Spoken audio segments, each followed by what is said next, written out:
This is Pet Life Radio. Let's talk pets.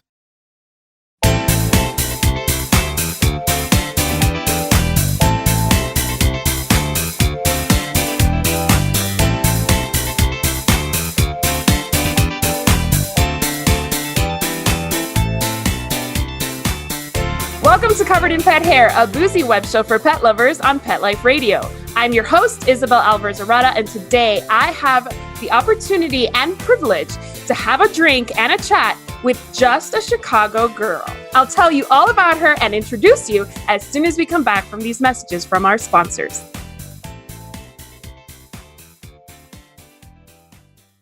Help your dog from the inside out with Caniotic Daily Probiotic for Dogs. Caniotic's superior and exclusive technology makes it the only dog probiotic from the dog for the dog. Your dog's gastrointestinal tract is important to their well-being, and a daily dose of Caniotic is one easy way you can support it. Caniotic, Caniotic, is available on Chewy.com. Add it to your cart today and give it a try. Let's Talk Pets on PetLifeRadio.com.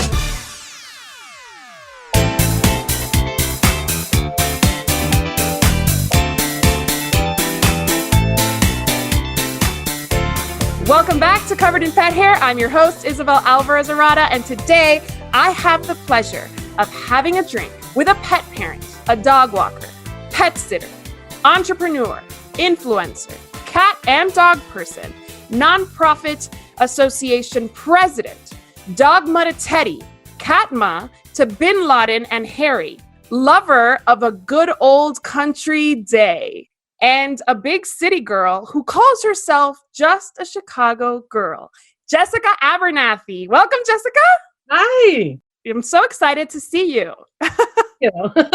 Thank you. I got my cocktail. I'm all ready to go. Well, you're perfect. So what are you drinking today? I am drinking a Melback. It's called A Girl in a Dragon. A girl in a dragon or and a dragon? And a dragon. Okay. Thank goodness she's not in the dragon. Right, exactly. And the dragon, she and the dragon are having cocktails or wine, whatever it is. Awesome. Well, cheers. That reminds me, anybody participating in our drinking game, every time you hear this word, the secret word is Binny.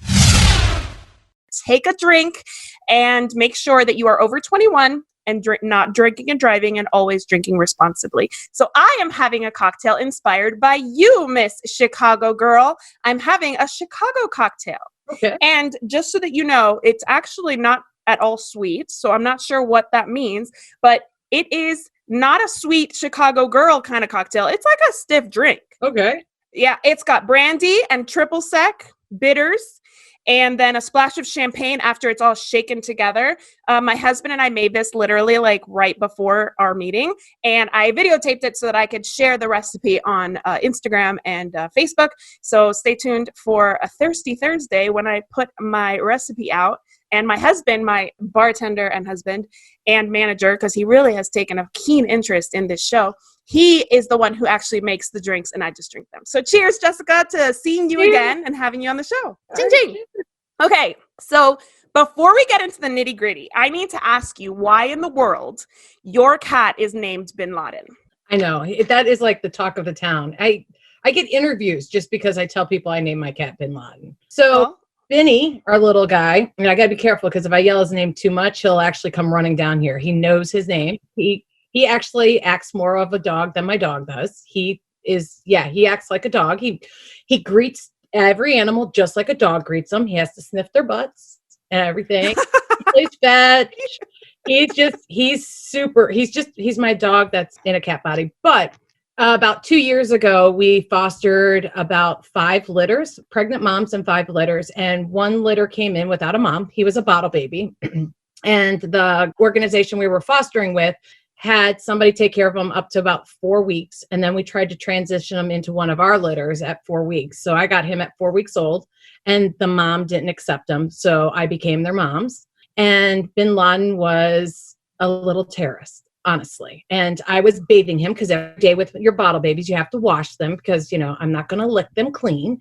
So I was giving him his, daily bath, and he was sitting there just chewing on my hand. Like the other ones would just sit there and love it. But little Benny would just sit there and just chew on me and gnaw at me. And I was sitting there over the sink, and I just looked at him. I'm like, you are a little terrorist. And one of the people in my house came down and you're like, you mean Bin Laden? And I'm like, absolutely. So we called him Bin Laden because we figured he would get adopted out, and somebody would name him Fluffy or Toby or Frank or something.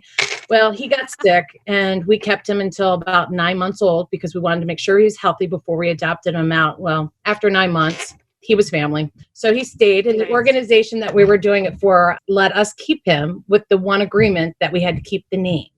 So, because we gave all our foster kitties like the worst names for some reason, because we knew they were going to get renamed. So like we had one litter that the mom somehow in this house that none of us knew found a Halloween costume wig. It was a big black Afro wig, and she gave birth in the wig. So we were just like, oh, it was horrible because I had 7 little kitties in this wig, and they were like crawling out of the wig. So they looked like little aliens from that movie Alien. So we named like one of the tabbies Alien. We named one Sigourney, because we were just like, it was bad. So we had fun with the names. Let's put it this way. So the organization made us keep the name, and it fits him. And he lives up to his name on a daily basis still. He's 2, and he still lives up to it every day. And his nickname is Benny? Benny, yep. And that's a liquor store here. Cute. Yeah, it's a big liquor store here in Chicago, Benny. So he's a little terrorist that helps us with alcohol, That's awesome. They need like him to be their mascot. Mm-hmm. Oh, yeah. He's upstairs right now because we discovered enrichment videos on YouTube, and he's just in love with them right now. So he's upstairs watching goldfish swim across my iPad. That is so cool. We need to put a link in comments for anybody who wants to try that with their terrorist cats. Yeah, he likes to watch TV. He just sits there and watches TV with us when we're watching TV at night. So one of my friends was telling me about these enrichment videos. So I tried it out, and he's just enthralled with them. He loves them. He just loves to watch the goldfish swim around and listen to the water noise. He loves them.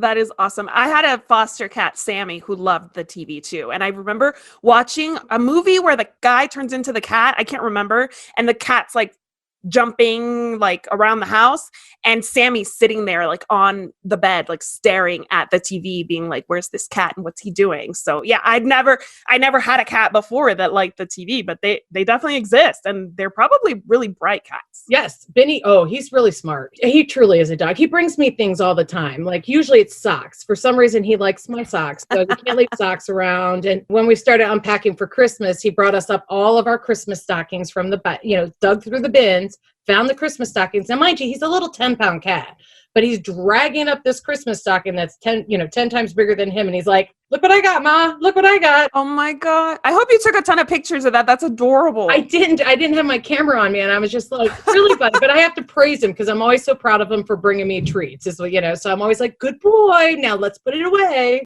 Until it's a dead rat. Yeah. Yeah. I haven't had that pleasure yet.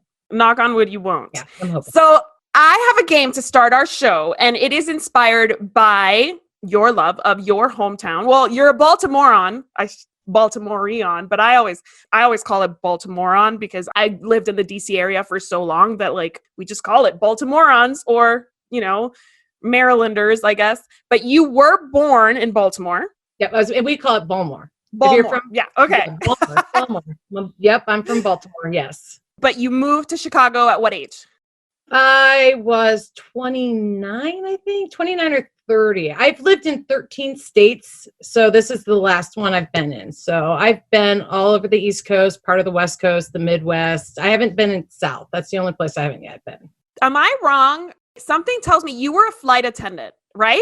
For a very brief moment, but I worked for the airlines. Yes. But my father worked for IBM. So we moved, which stands for I've been moved. It's kind of like a military person. Yeah. So my dad moved a lot. And then when I worked for the airlines, I moved a ton with that. And then I got a job here. I was a nail tech at the time, and I got a job here, and I moved here for that, and then slid into the pet industry here. Perfect. Awesome. So with that being said, I guess I wasn't sure when you moved. So I'm actually going to test your knowledge of Chicago trivia. Okay. Hopefully I pass. I hope I do my Chicago peeps proud. I've been here 19 years, so hopefully I do them proud. I think you'll do just fine. Okay. So this is called the truth, the lie, like the Bears, because I hear that in Chicago you can't pronounce the, it has to be the. Yep, that's Dicka. Dicka started that. The Bears. The Bears. Okay, so the truth, the lie. You're going to tell me in these statements if you spot the truth or if you spot the lie. Basically, kind of like a true or false, but you have to say the truth or the lie whenever you call it out. Okay. You ready? Yep. Okay. Number 1, there are 8 major league sports teams in Chicago, including soccer. The truth. Yes, that's right. Do you know who they are? I was like really quick rattling them through my head. So I know we have the Cubs, the Sox, the Bears, we have the Blackhawks, we have the Bulls, we have, I can't think of the girls basketball team. There's a girls basketball. Sky. Yeah, the Sky. And then the soccer team, which I believe is the Fire. I think the Fire. And you're missing one. I know, it's like, what is that 8th one? I don't know. Another soccer team. Oh, I don't know that one. Red Stars. Okay. All right. I was team. close though. I had 7, so I knew we had to be close. No, you're so good. That's awesome. Okay, number 2, according to the Chicago Tribune, the most popular dog breed in Chicago in 2020 was the Golden Doodle. Oh, that's a tough one because I have so many Golden Doodle clients. I'm going to go with the truth. It is the truth. Okay, good. And they're followed by Beagle, American Pit Bull Terrier, and Golden Retriever. Okay, that sounds about right. All right. The lake that the city of Chicago sits on is Lake Superior. Oh, that's not true. That's lie. the lie. The lie. Right. You're right. It's Lake Michigan. Correct.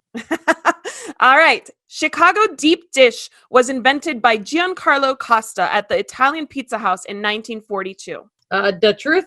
The lie. According to most reports, Ike Sewell is credited with inventing the deep dish pizza at Pizzeria Uno in 1943. Okay. It's the one pizza I don't like.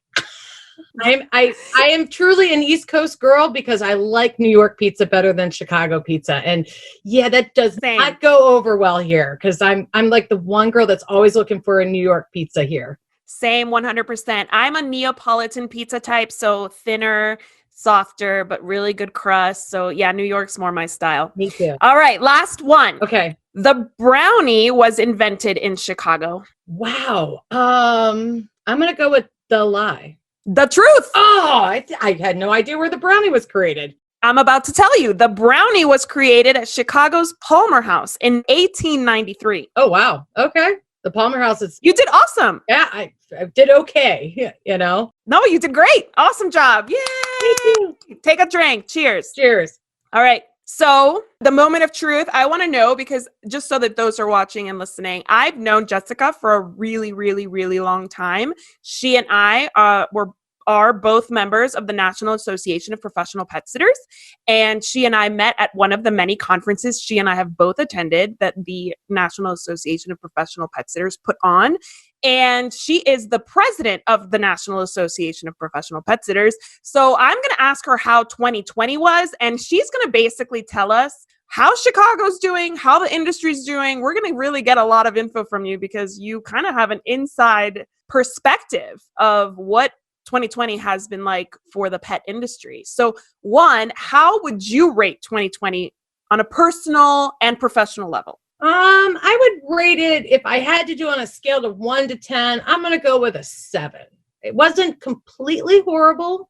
It was not good, but it was not completely horrible. And the reason I give it a 7 is because thought process here. So I always try to find a positive in everything, so if you hand me a lemon, I'm going to try to make lemonade, maybe spike it with some vodka, but I'm going to try to give it lemonade, right? My kind of girl. Yeah. So I give it a 7 for the one fact that the world stopped. It's a weird year. 2020 has been a very weird year. A lot of us started our stay-at-homes in March. A lot of us in this country are still at stay-at-home. A lot of us did not go back to any kind of normal. But in that time frame, a lot of people, myself included, and other pet sitters, and just individuals and humans that we know, spent that time improving themselves, improving their businesses. There is a lot of relationships that you weren't sure if your relationship was in a good space. Well, after spending 9 months with them, you found out whether or not you're going to actually stay with this person or not stay with this person. So you got to work on your relationships. A lot of people that have been working way too much and needed time off got some quality family time. They got some quality personal time. They got to invest in themselves. So I look at that as the positive out of all of this craziness that's going on. The downside is, businesses are down. The world is a little messed up right now. We all know that. But if you look at your personal life, a lot of people are doing so much better. And they realized that their work-life balance was so off from before this that they realized that they don't want to in 2021, when we start to open back up and everybody gets vaccinated and the world starts to go back to what our new norm is, they realize they don't want to work as hard as they did before. And they realize that they need to find balance, which honestly, if you didn't ask, I said this. Okay, so I said this a lot in April and May. We all asked Mother Nature and the mothers that be out there for a break. And she gave it to us in a harsh way, in a way that none of us expected, like most of us just wanted a week off or 2 weeks off. Well, we got some major weeks off, and that gave us all the time to make sure that we became the person that we want to be. And a lot of us are going to be growing as people and as a business owner, and we realize what we really, really want. And I think a lot of us cherish that for the one fact that we got that time to realize what we really wanted and what we didn't want. A lot of people in our industry have taken a career change. You know that yourself. Yeah, I was going to say you're a prime example of that. A lot of people spent a lot of time building up their business so that they're ready to start up again. You know what I mean? So I really think what was given to us was harsh and it hurt a lot. But at the same time, I think a lot of people appreciate it. A lot of the people that I've talked to that are in our industry are having Christmas off for the first time with their families, which is a royal treat, so they're cherishing that. And they realize that this year they're going to be off and they get to spend it with their families and their loved ones. But next year they realize that we'll be busy again. So they're taking the time that they normally wouldn't get and enjoying life. And that is a treasure. Now, mind you can't go out to eat or you can't do any of that stuff here, but quality family time and quality time with your loved ones and your relationships, it's priceless. And people are realizing how priceless it is. And I think that's what 2020 gave us, is a perspective that a lot of us have forgotten. That's awesome. I agree with you. You sound like a motivational speaker, and I completely agree with you.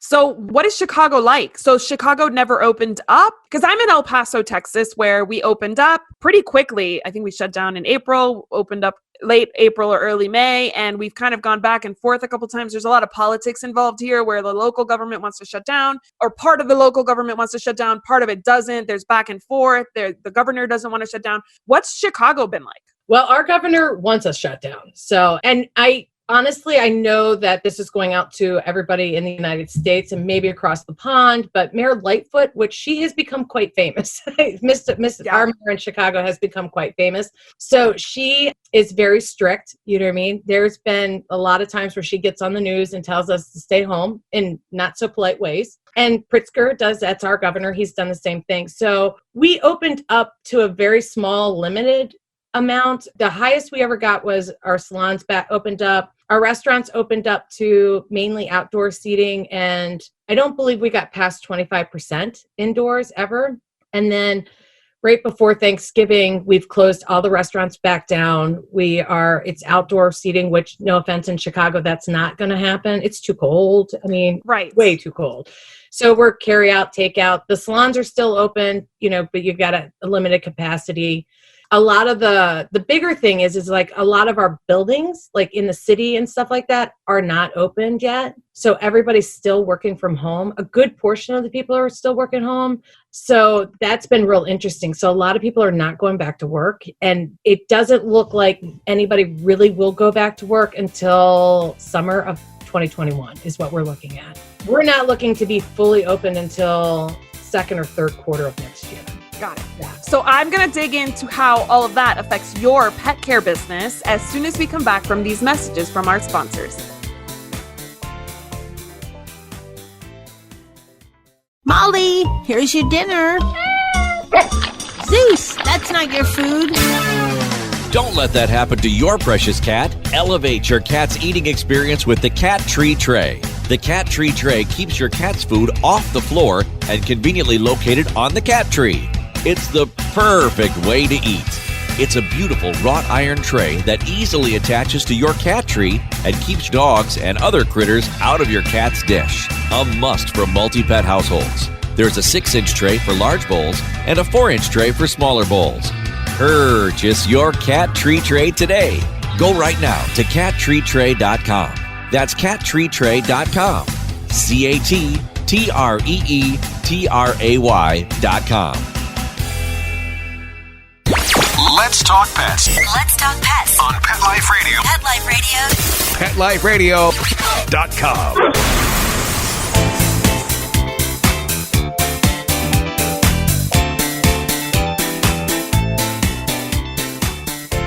Welcome back to Covered in Pet Hair. I'm your host, Isabel Alvarez-Arada, with just a Chicago girl, Jessica Abernathy, who is going to tell me how COVID-19 has affected her pet sitting business. Jessica, if everybody's staying home and nobody's going back to work until second or third quarter of 2021, then that means you don't have any dog walking going on at all. We've lost, I would say, about 90% of our business so far. It stopped in March, and we had a suggested stay at home like March 16th or 17th, I think that it was, into where we were mandated to stay home. And since the mandate, which was a week later, I lost everything pretty much, 90%. So it's been real interesting. So I'm down to only 4 daily dog walks, which I was at 75 to 100. Yeah, it's a little tough. So we're here for our clients. They all know that. I check in with them once a month just to say hi and see how they're doing. They're kind of funny because a lot of my clients are like, I did not mean to work from home. I am not a homeschooler. So I do talk to them, but I don't think we're going to be back until summer. This Christmas is probably the quietest I've ever been. I have 3 reservations for Christmas. I've never had that little in my life, but even when I first started, it was busier. But it's okay because we're all spending time with our families. We're all doing the stuff that we want. And I look at it as a treat. You know what I mean? I would probably not have this if I didn't have COVID going on. And I'm enjoying it. So you got to do what you got to do. Yeah. And so you had employees before this happened. I had ICs. I have ICs. So you had independent contractors, but workers working for your business. And how many do you have left? I have 5 left out of 15. So I have 5 that are still working.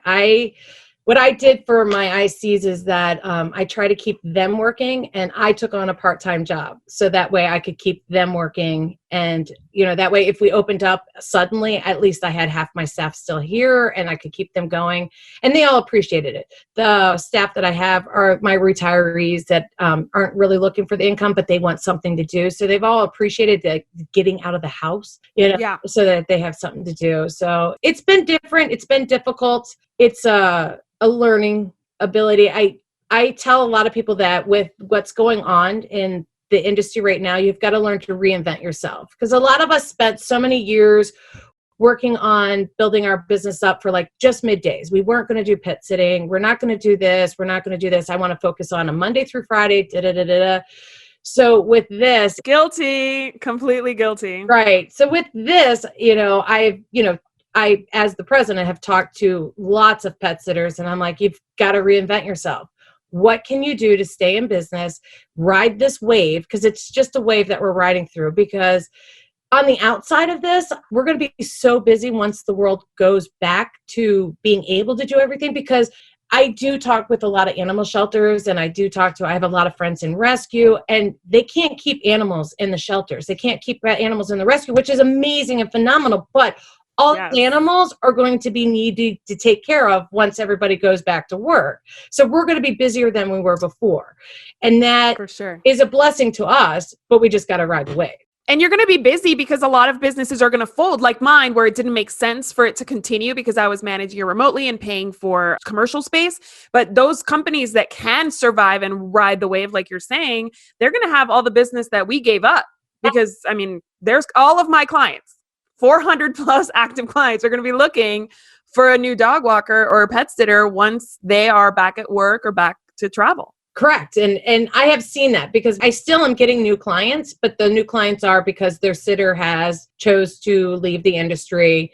And so they're trying to have something in place so they don't, when they need to go back to work and when they're ready, that way they don't have to scramble like the day before they got to go back to work, So I really do believe those that do ride the wave and survive this will be busier than they were before. And I do see a lot of people starting up a new business, which will be the people that lost their jobs and are trying to find something new, are going to start a pet sitting business because they see that there's going to be a huge demand for it because everybody's going back to work. So Correct. It'll be interesting too, because we're going to deal with a lot of pandemic puppies, as I call them. Yes. And we're going to deal with a lot of pandemic dogs and kitties because they're used to somebody being home 24/7, 7 days a week. And it's not going to be fun because when they go away for 8 hours, there's going to be a lot of issues. So a lot of dog trainers are going to be busy. A lot of behaviorists are going to be busy. So our industry is going to be extremely, extremely busy. And I'm praying it's going to be by second quarter by next year. Well, that's awesome. From your lips to God's ears, right? Yep, it's my magic 8-ball. I keep asking it. I keep saying second quarter, Jess, and I'm like, all right, I'm listening. Well, perfect. So because you have the insight, being the National Association of Professional Pet Sitters president, how has the fact that all the members of the association are struggling, how has that impacted NAPS as an organization? Actually, we're doing really well. We've retained most of our members, which is great, which I'm really happy with.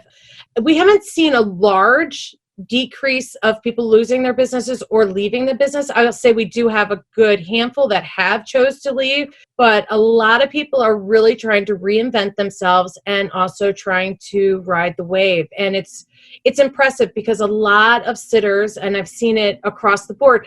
I'm the president of NAPS, but either in NAPS or PSI, which is the other organization, between the two, I've seen a lot of people spend this time to get certified. I've seen a lot of people spend time getting more education than they want. We've had, in the beginning, we had a 6-week, I did not plan it, but we had a 6-week conference where I was hosting webinars every night for 6 weeks and bringing in specialists to, help them get through everything. So a lot of them took advantages of those courses that they could take. And it's good. It's great for the industry because they took the time to educate themselves. And that's what we're big on at NAPS is education and making sure that they have all the training that they could be to be the best in our industries. Absolutely. I signed up for some fear-free courses. I did too. For some marketing courses. Yeah. And everybody had, especially at the beginning of the pandemic, a lot of these certifications that are pretty expensive were really affordable. I mean, a lot of these education providers in the industry and in, universities and colleges at large were offering their courses for so little that it was a really good opportunity to snatch them up and then, work on them whenever you got around to it, which has been hard for me with 2 little ones. But yeah, I still want to get fear-free certified before quarter 2 of 2021. I'll set that as my goal. There you go. I actually did the course with you. I purchased the course along with you, and I have yet to take it myself. I need to spend okay, good. Yeah, I'm going to put that as my goal too, is quarter 2. Perfect. Quarter 2, we'll hold each other accountable. There you go. Yeah.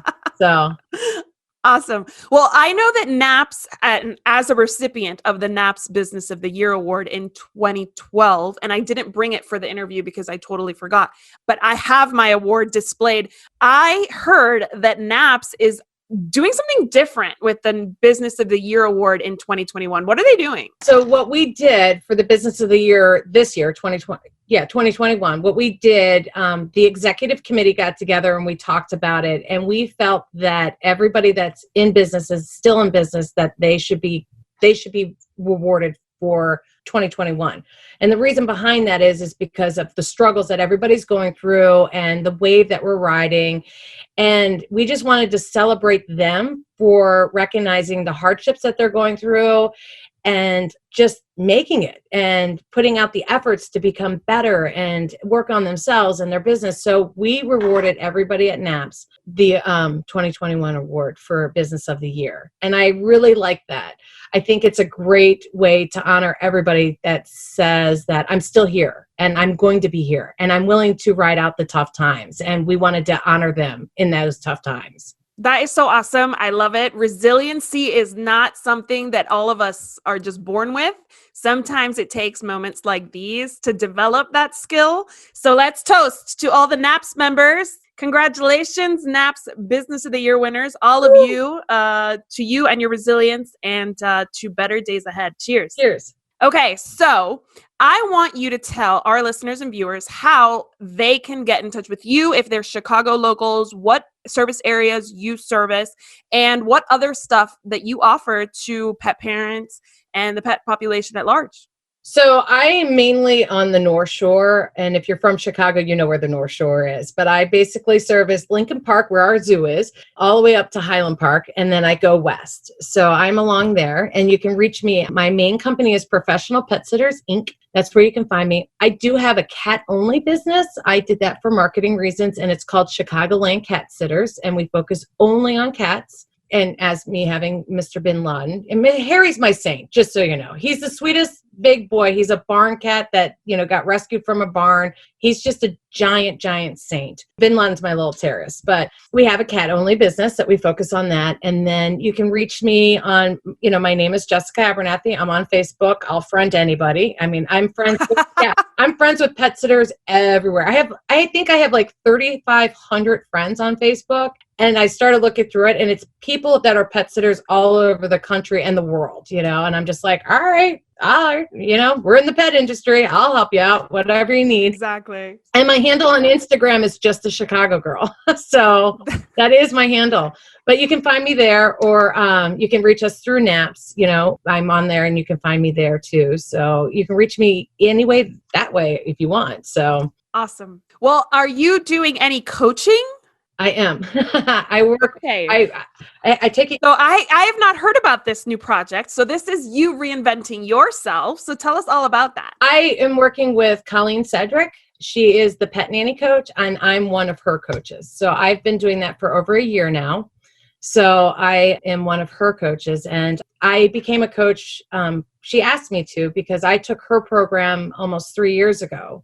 And I needed help growing my business. And I really liked her, and I followed her, and I took her program, and I took all her programs, and I was in her scholars program. And then she approached me one day and asked me if I would be willing to start coaching with her, because she just liked me, and she liked my positivity, and she liked how I talked to people and how I worked with them. And I've been doing that for over a year now, and I love it. I actually love coaching. That's like, it's fun. I enjoy it. I love working with people, and I like watching people grow, and I like seeing them prosper and just see the excitement of like seeing their business grow. It's fun. I love it. And I know you coach, so you know what I'm talking about. It's just fun to, yes. I used to coach. I don't coach anymore. I don't have unfortunately, the bandwidth for it. And I actually don't enjoy coaching that much. I enjoy working with pet parents more than with pet business owners. I feel like the coaching can be hard. It's kind of like dog training, right? Like you have to really hold people accountable. And personally, I have a hard time holding people accountable. So that's why I don't love coaching, just because I feel like I'm like, do I need to be like more on top of them, less on top of them? I don't know what to do. So I don't love coaching. I will coach very, very close friends and industry peers.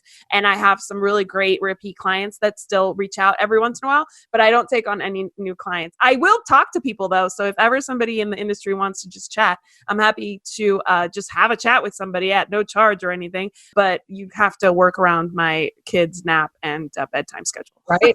Yeah, I actually like it. It's one of the things that I really enjoy. I enjoy working. I enjoy coaching. I enjoy talking to people and watching them grow. And I got certified as a life coach about a year ago. So I do have life coaching clients too. And I really, really enjoy that. I found a market that I love. I mean, I love the pet industry. I love my pet business completely, but I love doing that stuff on the side too. I really enjoy it. So what kind of life coaching do you do? Like individuals, couples? Nope, just individuals. Usually it's people in business. I usually work with business owners, helping them get through the hurdles of why they're stuck in the place that they're stuck and try to work out why they're stuck. It's not so much like teaching them the business part of it. It's more of like getting out of their own headspace so that they can actually get something accomplished. So it's like, why are you procrastinating? really, there's a reason why you're procrastinating. You're procrastinating because either you don't want to do it, you're afraid of doing it. So let's work out why. What's the real reason that you don't want to do this? Or what's the real reason you won't ask for a raise? Or you want to ask your clients for more money because of why? So I work with a lot of people with that kind of stuff. So like to get out of their own headspace, to clear it and be able to grow themselves personally. Yeah, that's awesome. And that is so necessary because we're usually our worst enemies when it comes to expansion and taking on more responsibility and putting ourselves out there. So cheers to you for doing that. I'm sure you're awesome at it. You are a natural motivator and natural people person. So I'm sure you're going to do awesome with that. And I too hope that by Q2 of 2021, you are rocking and rolling in your business and rocking and rolling in the life coaching and the coaching and all the things. And I hope that that's the case for NAPS and all NAPS members too. Yeah. I just want to propose a toast to you for taking the time to chat with me today and share all of your excitement for the pet care industry.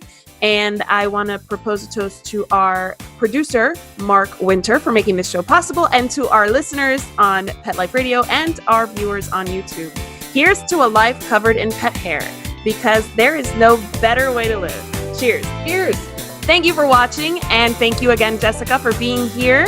If you want to learn more about Covered in Pet Hair, please visit coveredinpethair.com or petliferadio.com. Thanks again for watching, and we'll see you next time.